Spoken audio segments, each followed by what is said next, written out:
Hi, I'm Anne Timpany, and I run a company called ATRA Living, and another company called Toolbox Academy. So thank you very much for coming. I wanted to tell you, to begin with, a little bit about us.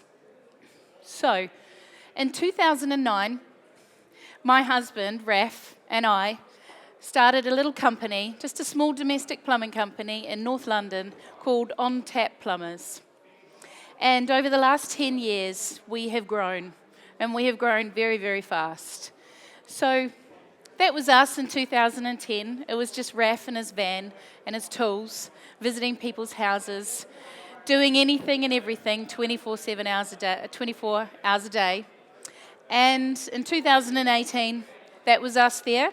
So we'd grown our company considerably. We'd actually moved away from domestic plumbing and we'd moved into commercial contracting. So we now work as a mechanical building services contractor. At the moment, today in 2019, we have a team of 50 operatives that work for us right now on 4 different construction sites in central London. And we are a multi-million-pound business. So, how did we get there? So that's what I'm going to talk to you about today. One of the most important things to us when we started On Tap Plumbers was customer service. So, we had to understand exactly what our customers want and what their needs were. And my husband, as a fantastic plumber and heating engineer, his skill set was not in business. It was not in marketing. It was not in sales. It was not in money management. He was a very good plumber, but he was not so good at running a business, which is where my skill set came to play. My background is in marketing. So I come from a hospitality background. So before we started our company, I was working in hospitality in central London, working in bars and restaurants and nightclubs and events. So I had a really good understanding of customer service and marketing and sales, and I brought that into our business and the construction industry. I've also subsequently, over the last 10 years, been the winner, the finalist, and the runner-up in 8 different business awards. 2 years ago, I won the NatWest Every Woman Awards. Last year, I was the runner-up to the Great British Entrepreneur Family Entrepreneur of the Year Awards, and there's been numerous other ones. I'm also a member of the Worshipful Company of Plumbers. I've featured on BBC Breakfast, and I've also been featured in the Daily Mail. So, had a lot of coverage over the last couple of years.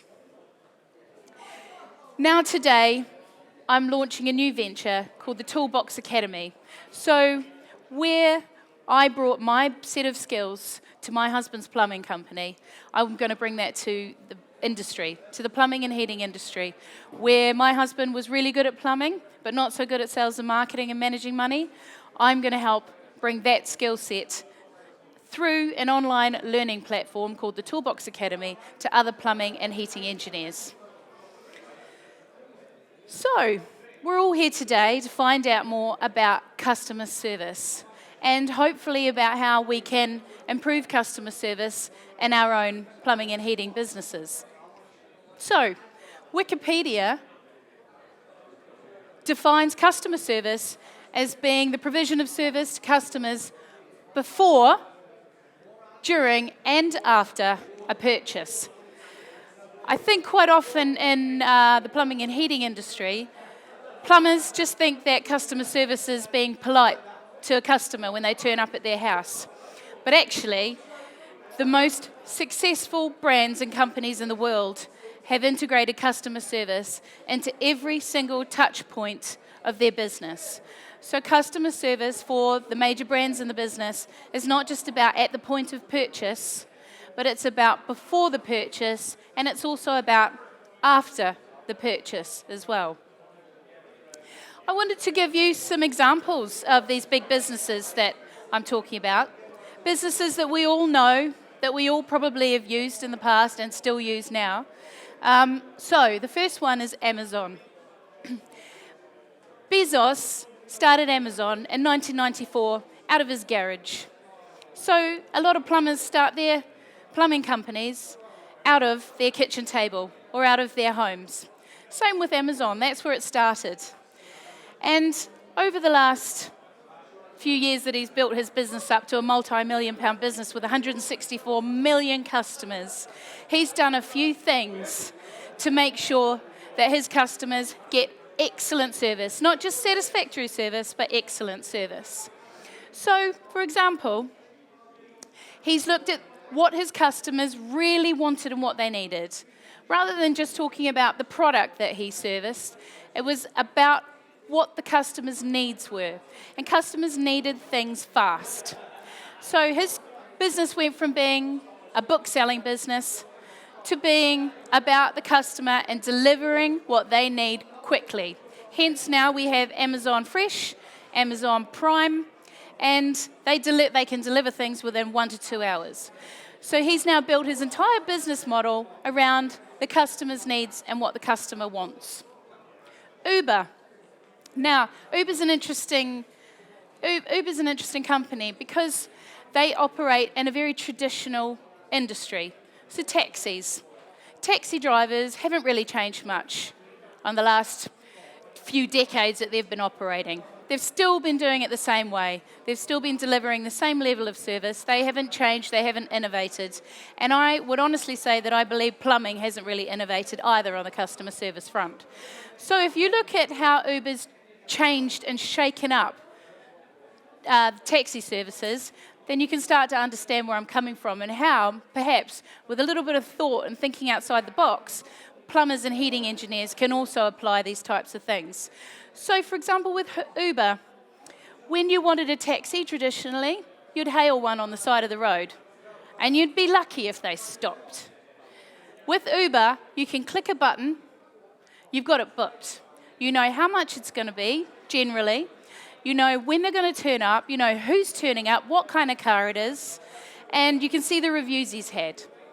So already they're creating a transparency, and that transparency builds trust with their customers.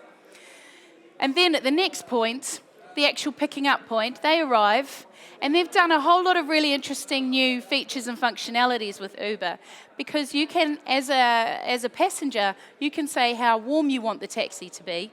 You can actually say whether you want the taxi driver to speak to you or not. There's features where you can put that in now. There's a bunch of different features. So they've really thought about the customer and exactly what they want and what they need. John Lewis is another example, and what I put them up for is because their aftercare is particularly significant for this business. John Lewis's slogan is never undersold. And John Lewis deliver an amazing aftercare. They actually have an £8 million budget that they use if a customer calls in and says that their television's broken. Even if it wasn't John Lewis's fault, they'll still replace it for free because they know that ultimately they're going to keep that customer's loyalty moving forward. So those are just a couple of interesting examples of excellent customer service done by some big brands. Now, the plumbing and heating industry, as I said, has already got a challenge in the fact that this room where I'm delivering a seminar about customer service, most of the guys here today are more interested in beer. So, industry challenges. The industry has an image of this, unfortunately, plumbers' cracks. The industry also has an image as rogue traders, cowboys. The media plays up to this. The public play up to this. And basically, this is the reputation and image that plumbers have to fight against if they're really serious about business. So already, before a customer's even called you, they don't trust you. They think you're going to turn up with your pants halfway down your legs.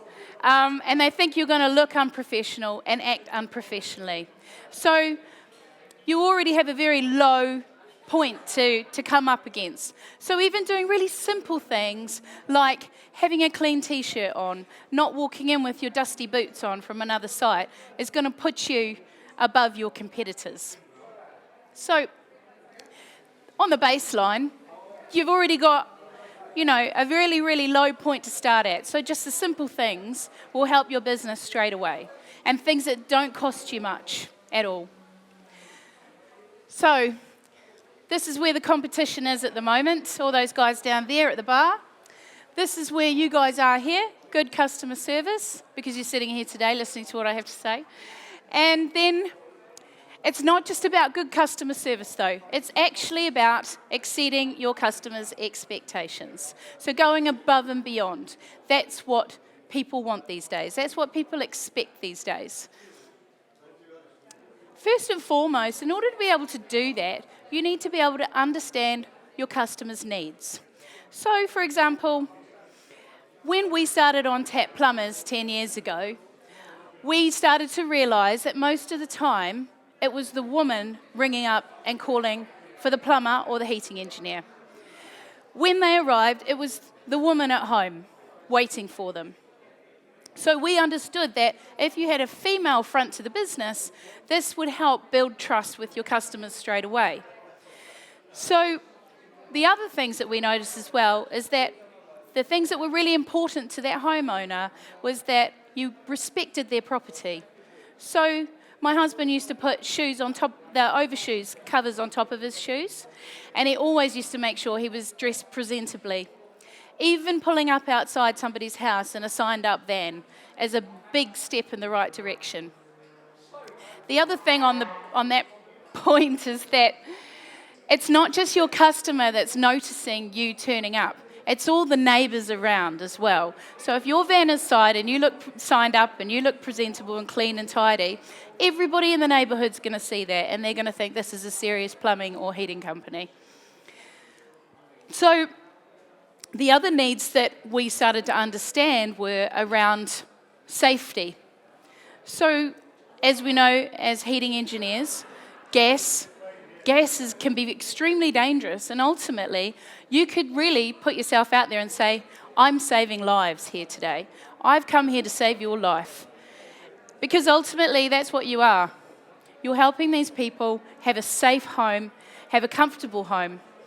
The other things that customers are really important to customers are that you are reliable and you're punctual, that you turn up when you say you're going to turn up, because people are not keen on sitting around waiting all day, waiting for either deliveries or plumbers, and also that you're going to be professional and be considerate of their properties. So these are all things that we discovered were really important to our customers. So we made sure in every touch point of our business that we did exactly that. We made them feel safe. We hoped they would trust us. We were honest. And the other big thing for us actually was transparency, that you were transparent in your pricing. Because if you give somebody a price on a text message or a WhatsApp and you haven't presented it perfectly and you haven't explained clearly exactly what you are charging them for, how can they compare that to other prices that they're getting on the market? Adding value. Now, one thing that we did at On Tap Plumbers to help establish ourselves as a brand that our customers could trust was that we were helpful. Customers really like tradespeople that come into their homes and they're helpful. They are experienced, they're knowledgeable, and they are there to try to help them solve their problem, because ultimately what your customer wants you to do is solve their problem that they have. So the other thing on top of that as well is to anticipate the problems that they might have in the future. So when I say that, what I mean is, say you've come to their house in the summer and you've done a job for them. You can anticipate that something's going to happen in the winter. You say to them, while I'm here, why don't we talk about power flushing your heating system before the winter comes in, so that when you turn your heating on the coldest day of the year, it's not all going to shut down on you. And you can anticipate what they're going to need before they actually need it. So we also used to do things like hand out little magnets. We had branded on-tap plumbers magnets. And what that did was that they could put that straight on their fridge. So when they needed a plumber, because often it's in an emergency or it's something that they hadn't expected to happen, they don't want to go through the yellow pages. They don't want to go online and search around. If they have the magnet with the phone number and plumber right there on their fridge, they can just ring it straight away. And that was a really cheap way for us to get our message out there and to grow our customer base, and something that helped them ultimately as well. There's some other little things that you can do if you get to know your customers quite well. Then you can say, perhaps at Christmas time, send them a little card or just a little gift to say, thank you for your custom this year. It's these little things that really make a difference with customers and will ultimately make them think of you next time they have a plumbing job or recommend you to their friends and family. The customer experience. So we briefly touched on how these big brands put customer service into every single touch point of the customer experience. So when you're talking about the customer experience, this can be broken down into 3 different elements. Functional, so you're there to solve a problem that they have. Secondly, there's a sensual experience for a customer. And that sensual experience, it relates around to smell, it can relate around to visual. And all of these sensual elements are things that a customer expects, wants, knows, and ultimately will help you get that business. For example, if you got into a smelly taxi, you probably wouldn't book that taxi company again. If a dirty plumber turned up at your house who'd just been on a building site, you probably think twice of giving him that piece of business over the other guy over there who's nice and clean and tidy. So it's these kind of sensual experiences. The other one is an emotional experience. When a customer's rung a plumber or a heating engineer and they have an emergency and they've got no heating and no hot water, and all they want is to get that up and running as quickly as possible, they're feeling really, really emotional. They're feeling like their children are not going to have a hot bath that night. They're not going to be able to cook dinner. Their husband's not going to be able to have a shower. It's a really emotional experience for them. So what we do when we do customer service is we take all of that into consideration when we communicate, talk, and the service that we supply to them. And then off the back of that, once you've achieved all that and built that into your company and the way you operate, you will have a lot of followers and a lot of people that are prepared to recommend you to all of their friends and family. So an interesting statistic I came across was that the 80-20 rule. What this means is that 80% of our turnover, income, business, actually comes from 20% of your customers. So it's really important at the end of the day to look after all of your customers, but to really build a special relationship with that top 20% will bring you more business in the future.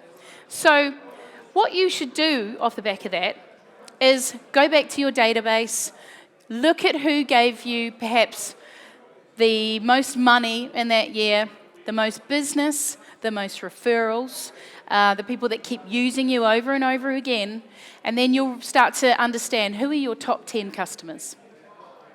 And then once you've established who that is, then you start to build a relationship with those top 10 customers, because ultimately, by keeping a customer, retaining a customer, you are going to make more money in the future because you don't need to go out and market yourself to a whole lot of new people that don't know you and might not use you. So, by building relationships with your current top customers, you will be able to use that, leverage that relationship to get recommendations, to get referrals, to get future business, and it doesn't cost you anything at the end of the day. So that is one really important thing to think about. It is important still to give all of your customers a very good customer service. However, going that extra mile for that top 20% will bring you ultimately more business in the future. One thing that I've found in my experience plumbers and heating engineers don't do is ask for feedback. Often actually, if a customer's rung a couple of days after you've carried out a job, you try to avoid their phone calls.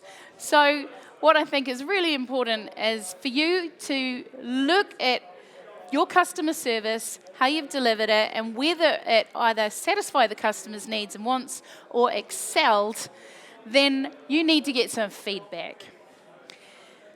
We always used to, after a customer had us in their house and carrying out a job, we would call them a couple of days later or send them a follow-up email and just say, how is it? How is your boiler now? How is that bath that we installed? Is everything okay? They're not expecting that, so you've already exceeded their expectations. And it also gives you the opportunity, if there are any problems, to deal with it right there and then, rather than them going online and saying, we had the worst experience, the boiler still doesn't work. At least you've been proactive and you've got the opportunity there to be able to fix any problems before the customer gets really angry. So feedback is key. That also gives you a way of monitoring and measuring at what your customers are thinking about you. And I always think at the end of a customer feedback form, if you could put something like, would you recommend me to your friends and family? I personally think that's probably the most powerful question you can ask. Because if they say no, or I don't know, then you've got a problem there. And it probably warrants you giving them a call and just saying, hey, is there anything that I can do to help, etc. It just creates that conversation.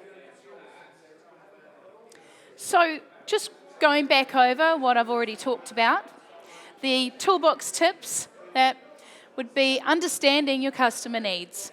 So the only way that you can really build a really good customer service experience is by understanding what your customer needs in the first place, and then building your business around that. Adding value, being helpful, giving them something for free. Our company policy was never to discount. So our first price was always going to be the only price. We very rarely discounted our prices. But what we did is we added value. We built things into that pricing that they didn't expect, and tried to show that we're being helpful. And by doing that, because in our experience, if you started discounting your prices, you were going to be known for the person that never took the first price, that you could always get them down. So we always maintained the first price. You could do an extra little service that's not going to cost you anything, or you could give them something to help with their system that you could easily get from the merchants for free or very, very cheaply. There's all sorts of little things, if you think about it, that you can do to add value. We wouldn't discount because we didn't want to be known as those types of people that always discounted our prices. And also what that does as well is that it shows you who's really driven by price. Which of those customers is just focused on the cheapest price. Yes, that's my personal advice on that front. The customer experience, again, think about every touch point that you have with that customer, from when you talk to them on the telephone, when they phone you and they have an inquiry. So not just answering the phone, who's that, as we've experienced on quite a number of times, or, yeah, hello. That is a common plumber answer to a telephone. Tradesmen as well, all of them. We recruit plumbers on a regular basis. We have a team of 50. And when they've sent their CV in, and my husband brings them up and says, hello, and they go, yeah, what do you want? Just blows them away that people are looking for a job, and that's the way they answer a phone. So you've got to wonder. So yes, answer the phone appropriately. If you can't answer the phone, have the right voicemail message on your phone, not some tune from your favourite TV program. Or you can always divert it away to an answer phone service, which doesn't cost much. It really doesn't. It can cost you peanuts, and then you can have a follow-up email address, and all the details will be captured that way. So that, and then when you arrive at their house, and you're presentable and you're clean and you're signed and you're professional and you're helpful and all these other elements and tapping right into the customer's needs, that is the experience that you want to give the customer. And then afterwards, following up, making sure that the system you've installed is working, just mitigating any risk, any potential that they're going to put a bad review about you online, just making sure every single touch point that your customer is happy. Relationship building.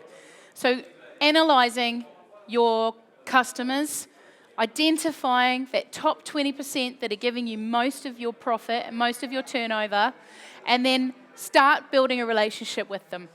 Ring them up, take them out for a beer, take them out for a coffee or a wine, whether it's a lady or a man.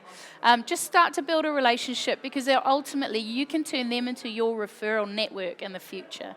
They are the people that can talk about you and market you, because in our experience in construction, most of our work came through word of mouth recommendations. We tried advertising, didn't work. We tried all sorts of things, flyer dropping, a little bit of it worked. But the most effective marketing tool in plumbing was word of mouth recommendations, and it's free. So if you can do all of these things, that will help you get more referrals and more recommendations. And then last but not least, feedback. Ask your customer for feedback. Then it will help you monitor your customer service levels. It will help people, help you mitigate the risk of your customer not being happy, give you the opportunity to be able to fix any mistakes, and then move forward. And then they'll book with you again. So, thank you very much for listening to my talk on customer service. This is the Toolbox Academy. So, coming back to the Toolbox Academy, for those of you that weren't here at the beginning, I currently run a building mechanical services company. I have 50 plumbers working for me, and we're turning over in the multi-millions. We started out as a very small domestic plumbing company called Untitled Plumbers. Started out from the kitchen table, my husband as a plumber in his van with his tools out and about in North London. And we built it up in 10 years to being a mechanical building services contractor. So we know a little bit about customer service. Now, I'm moving on to my new venture, which is Toolbox Academy. So we're not trying to teach plumbers and heating engineers how to plumb and heat. We want to teach you how to get better at business and running your businesses, growing your businesses, and scaling your businesses up, because we've been through all of those steps in the last 10 years. We went from a one-man band to a multi-million-pound company using a bunch of different methods and strategies, and we made loads of mistakes, but we also won in a lot of situations as well. So we want to bring that experience to other plumbers that are ambitious and want to build their businesses as well. So if you're interested, Toolbox Academy, it's gone live today. Go online, check it out. If you've got any questions, you can contact us on Instagram, Facebook, Twitter, and LinkedIn. So you can find me on all of those platforms. I'll take it right back to my name, just so you can see it at the beginning. Thank you.